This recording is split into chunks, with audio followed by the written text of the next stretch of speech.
First it was bushfires and then floods. Now a combination of coronavirus, falling oil prices and a sickening crash in the share market have increased the risk of an economic recession on the Central Coast.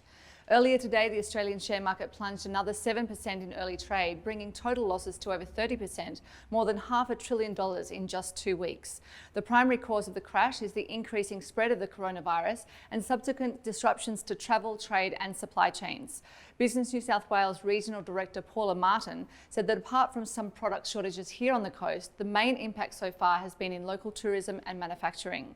Yesterday, the Morrison government announced a set of measures to stimulate the Australian economy, including a $750 cash handout to pensioners and Newstart recipients, as well as the repayment of PAYG tax to small businesses of up to $25,000.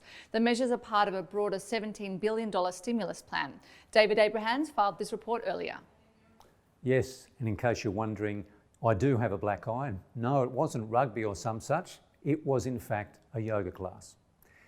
But Georgia, while fear is growing over the spread of the coronavirus, it's important for people not to panic, say the authorities, but to remain vigilant.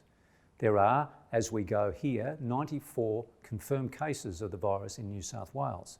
Central Coast Health has actually confirmed this afternoon a woman in her 30s has been diagnosed with the virus. She is in isolation and her past movements are being investigated. Both the federal and state governments have released details of their respective health plans to slow the spread of the virus and ease the pressure on our medical systems, including hundreds of pop-up COVID-19 clinics. The ABC reported this week that at least one of those clinics will be here on the Central Coast. Well, in financials, last week we reported on the release of Council's 2019-2020 financial accounts. Bit confusing, those accounts have now been received and signed off from Council's auditor and they were approved by the councillors this week. We spoke with Council CFO. We had budgeted for a loss this year, which we did report on. And of course, like all councils across the state, you'll find that we're performing quite well compared to others. And that's what we're concerned about, to make sure that we're not an outlier, that in the perfect world, it would be great to meet all those benchmarks, and that's what we'll be working on for the future. There was some confusion about an operating deficit and a budgeted surplus. Can you answer how that works in the financial world? Well, there was a minor operating surplus budgeted for. Unfortunately, there were a few things that occurred during the year that added to the cost base to the tune of about $5 million. A part of that was related to standardisation of our employee cost base. There was a particular issue with charging electricity charges for one of our water areas that hadn't been discovered through no fault of our own, so we had to obviously pay that as well. So that contributed to that loss.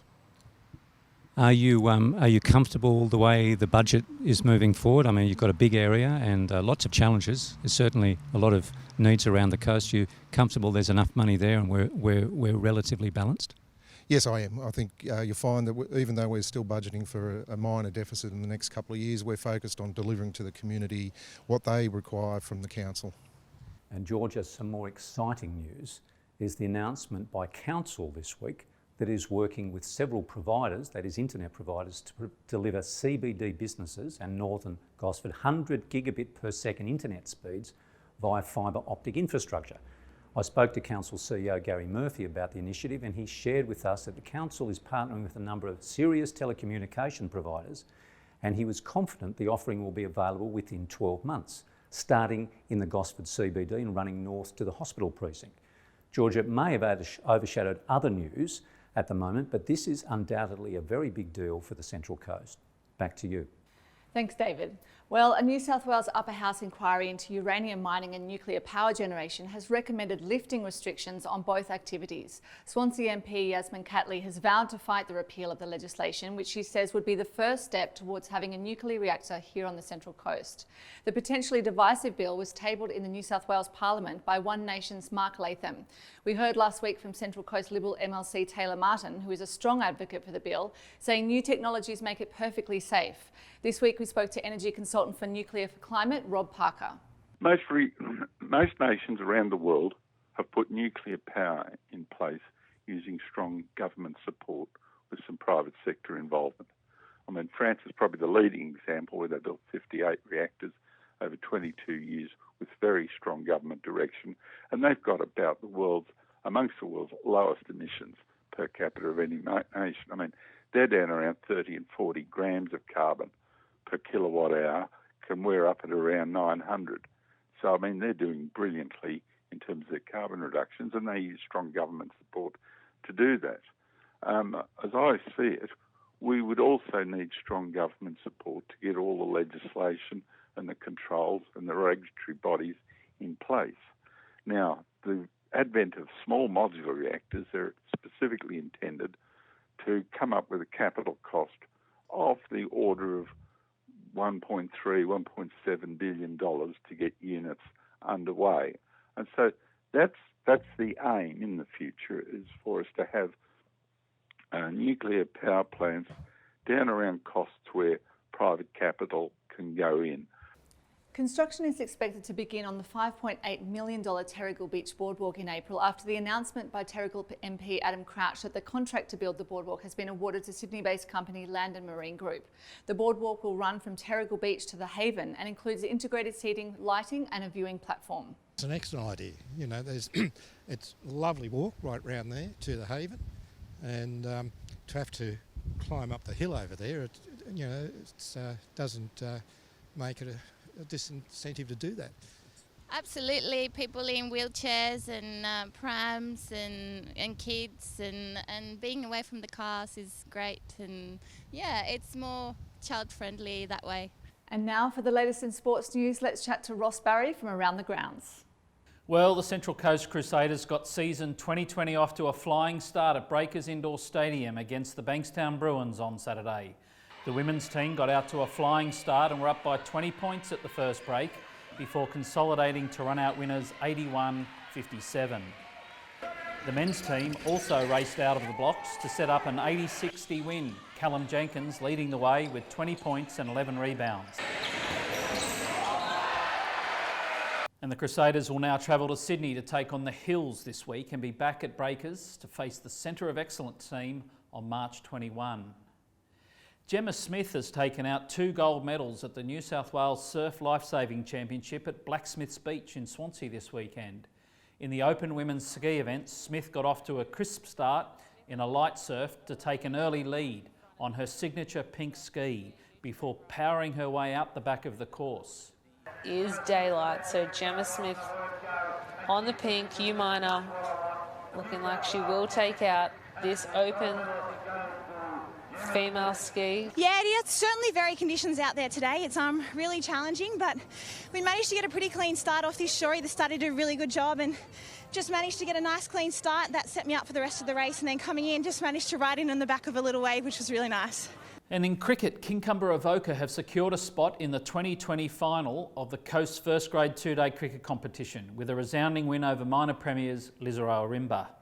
The Griffins captain Dan Houston made a big call winning the toss and sending Lisarow Arimba in to bat on a slow wicket and slow outfield. Matt Jones and Blair Lindsay looked threatening at times with some patient stroke play, but Dylan Robinson absolutely tormented the Lisarow batsman with some deft left arm off spin, and eventually the wicket started to tumble.